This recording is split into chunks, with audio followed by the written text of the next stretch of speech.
Ngayon po ay kapiling na natin ang ating kapatid na si Rosemary Calubakib na Las Piñas. Happy healing morning, Rosemary. Happy healing morning pa, Doktora.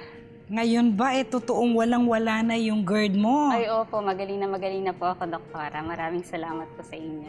Paano mo naman nalaman na magaling ka na? Dati po kasi walang araw na hindi masakit ang tiyan ko. Araw-araw na lamang po. So ngayon po, kahit makakain na ako ng karne o ng mga matataba, kaya na po. Pati panunaw ko po yung umayos, Doktora. Dati, pag kumain ka ng karne, umaasim. Opo, Doktora. Tapos hindi na po ako mapapadumi niyan. Mga 4 to 5 days po ako hindi dudumi niyan. Kahit konting-konti lang po. Opo, Doktora. Hindi mo ba sinubukan ng ibang, halimbawa ay Western medicine?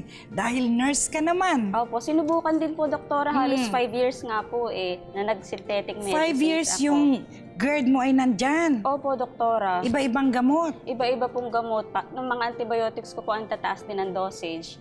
Tapos nagigising po ako pagka madaling araw, alauna na madaling araw. Kasi para po talagang hinahalukay sa sakit. So, gigising na po ako noon, hindi na po ako makakatulog hanggang umaga na po yung masakit. Yung 5 taon na yun, nagsimula pala nung nagkasakit ang mother mo. Opo, Doktora. Ano bang naging sakit ng mother mo? Bali po yung nasopharyngeal carcinoma, tumubo po yung bukol sa lalamunan niya. Tapos nang niradiation po sa ospital, after 1 month po, sa tiyan naman po nagkaroon po ng bukol sa bituka. Nag-metastasize? Opo, Doktora. Ayun So, ikaw lang ang nag-aalaga sa mother mo? Opo, Doktora. Baka naman, habang nag-aalaga ka kasi, nasa stress ka. Yes po, Doktora. Stress na stress. Sobra po. Tapos, baka nalilipasan ka na rin ng gutom. Nalilipasan din po talaga, Doktora. Yun kaya nga Opo. Naging resulta ay, ayan naman, karamdaman. Opo, Doktora. Ang balita ko ay hindi gumaling si mother. Hindi po, Doktora Parang inoperahan lang po siya dahil nung nasa operating room po, habang inoopera siya, nung nakita po ng mga doktor na sobrang dami daw pong bukol sa bituka, ipinatawag po ako, lumabas po yung doktor. Sabi niya, hindi kakayanin ng mother mo ang operasyon. Baka ikamatay niya habang nasa loob ng operating room. Kaya sabi, sasaraduhan na daw po ulit at hindi natatanggalin yung mga bukol. So parang lang po, parang nasugatan lang po siya. Open-close lang po ang nangyari sa kanya, Doktor. Pero pareho rin ang bayad nun. Opo, Doktora. Ganun din po. Parang regular operation din ang bayad? Opo, Doktora. Ganun din po ang bayad. Bukod sa gastos, yung hirap sa pag-aalaga sa pasyente, so inabot naman ng gaano katagal si mother bago binawian ng buhay? Matagal din po, Doktora, kasi 1 year po kami pabalik-balik sa ospital. Nag-boarding house na nga po kami doon sa katabi ng ospital dahil radiation niya po araw-araw. So, nandun lang siya sa isang room, doon sa isang Pero after nung nag-open-close, gaano katagal pa si mother na buhay? Naka 1 month pa po, Doktora. 1 month? Nung nasa ospital po kasi, sabi ng doktor, tatapatin ko na kayo. Wala nang pag-asa ang mother mo. Sabi, hindi na namin kaya, iuwi nyo na. Kaya po parang saksak sa dibdib ko na, iuwi na lang ang nanay ko na parang insulto sa akin na nurse ako, wala naman po akong nagawa. Dahil hinihiling po kasi ng mother ko na sabi niya, anak, gusto ko pang gumaling. Magtanong-tanong ka kung anong mga dahon ang pwedeng ilaga para ako'y gumaling. Sabi ko, inay, saan ako maghahanap ng dahon? Hindi ko yun alam. Ang alam ko, mga synthetic. Sabi ko, ganun po. Kasi narinig niya na wala na siyang pag-asa. Opo. Baka sa alternative medicine, baka Opo, pwede. Doktora. Kaso, 1 buwan lang, namatay na. Opo, ipinauwi na po. Tapos parang doon na lang siya sa bahay, nakaswero pa rin. Nagre-renta na po kami ng mga oxygen. Tapos may tubo siya sa ilong, may tubo din siya sa tiyan. Sa NGT po kasi yung tubo sa ilong. Doon po dumadaan yung pagkain niya. Oo, naka-NGT na. Opo, Doktora. Pinipreserve mo na lang ang quality of life niya. Opo, Doktora. Na maging maginhawa, no? Ganun nga po, Doktora. Palagay ko nakadagdag sa stress mo yun Opo. Yung pakiusap ng nanay mo na Doktora. gusto pa niyang mabuhay, gumawa ka ng paraan. Opo, Doktora. Sabi niya po kasi tinititigan niya ako sa mata, tsaka yung kuya kong panganay, sabi niya, mga anak, digat ako'y inyong ina, sabi niya gano'n. Gawan niyo ng paraan na ako'y gumaling, ipagamot niyo ako, pero ayaw ko sa ospital, ayaw ko na ng mga turok. Sabi niya, magtanong-tanong ka ng panlaga. Sabi ko nga po, hindi ko nga inay alam kung saan ako kukuha ng mga panlaga. Hindi ko alam kung anong tamang gamot na ilalaga. Nagtanong po kasi ako dati, sabi nila, salay. Di sumalay naman po ako na sumalay. Sabi ko, effect naman. Sabi ko, ano na kayang gagawin ko? Anong taon ba nangyari yan? Bali po ay 2011 po yun. Kasi parang 2010 po kasi doon ko nakitang yung bukol niya unti-unting lumalaki. May hiling-galing na nun hindi ko po, Doktora, alam po ang Hindi mo lang alam na may hiling-galing. Okay, bakit ikaw naman natuntun mo ang hiling-galing nung ikaw nang may sakit? Eh kasi po doktora, di nung time na sabi ko mag-asawa na ako, baka makaka-move on ako. Dalaga ka pa noon, Opo, nag-aalaga dalaga ka pa kay po ako, doktora. mother. Eh di nung nag-asawa na po ako, kasi yung pong asawa ko nag-i-stay sila sa Las Piñas. Eh di ngayon po, minsan po may pupuntahan kami. Ngayon, nakikinig siya ng radyo, 92.3. Okay. So nung nadaanan niya, narinig ko po yung boses niyo, yung about naturopathy. Sabi ko, be, ayan yan, gusto ko yan, huwag mong ilipat, gusto ko yung topic na yan. Tapos hindi niya nanilipat. Tapos sabi ko, be, gusto ko itry natin yung healing galing. Pagbalik natin, mula sa lakad natin, puntahan natin, itry natin. Baka yan na yung katapat ko sa akin ganyan. Oo. Tapos yun po, pumunta na po kami doon sa Las Piñas Outlet, doktora. Ayun. Nagpa-consult na po kami doon pareho. So, in-advise ka ng practitioner natin sa Las Piñas. Opo, doktora. Anong tinuro sa'yo? Eh di yun po, unang-una po, alkaline hydrating diet na sinunod ko naman po. Tapos po sabi niya po, maglaga din po ako ng dahon ng bayabas.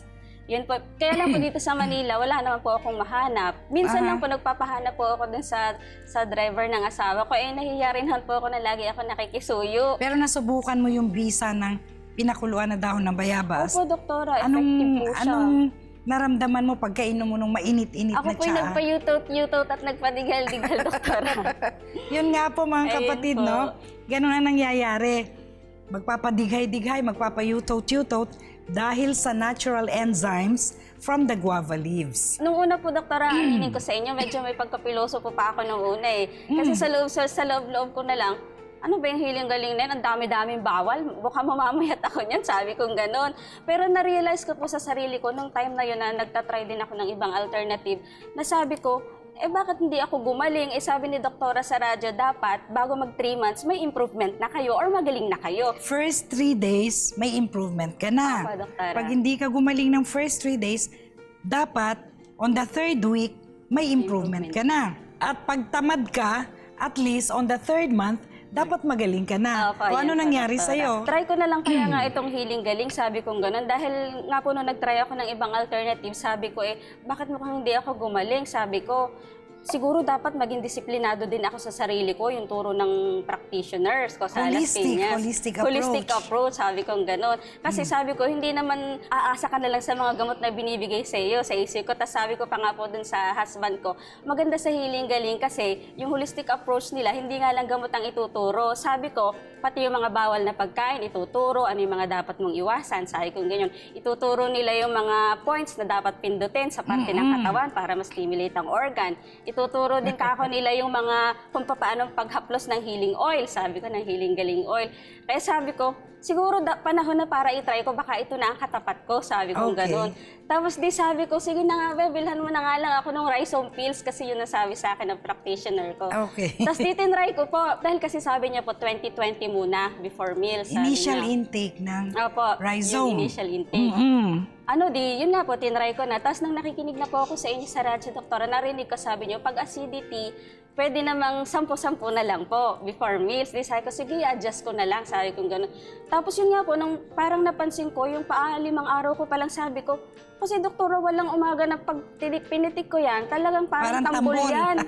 Parang tambol. Tapos sabi ko, hindi ako mapapadami. Tapos na pa 5 araw, sabi ko, tinawag ko yung asawa ko, tingnan mo, wala ng kabag. First time kong nawala ng kabag sa buhay ko. Sabi ko, ang saya ko, doktora, nung araw na hindi na ako kabag. Tapos napadumi na din po ako. Naging regular na ang bowel movement Opo, doktora, mo. nag-regular na po. Napapadumi na po ako araw-araw. Dati po, every mga 4 to 5 days po talaga. Aboy, Tawag talaga ko na namang padumi. Opo. magagalit na si Malabanan pag ganun katagal ang pag-deposit. Opo. Kailangan everyday, di ba? Bukod dun sa herbal rhizome pills, ano pa yung na-take mo na healing galing products? Bali po, itinry ko din po, doktora, yung ating herbal vitamins B1, B6, B12. Okay. Na every time naman po tinitake ko, ay ganun din po na parang lumalabas yung mga hangin sa katawan ko. Dahil minsan, doktora, pag natutulog ako, minsan nakatutok si aircon o sa electric fan. So pagising ko sa umaga, hindi pantay yung mata ko, parang nagdudrop tong right na eye ko. Narinig ko din po sa inyo na pagka hindi pantay yun, ibig sabihin mahangin ang Mahangin system. ang system. Kaya sabi ko, try ko yung B1, B6, B12. Tapos yutot din po ako ng yutot. Yutot doktora. ka ng yutot. Opo, at dighay ng dighay. Kasi yung herbal vitamins B1, B6, B12,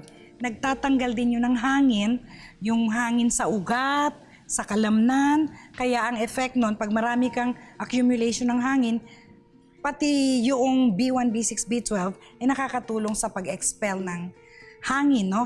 either pagdighay or sabi ng ating chef, dig high and dig low. Madalas mag-dig low o mag-dighay, pareho yon na nag-expel ng hangin.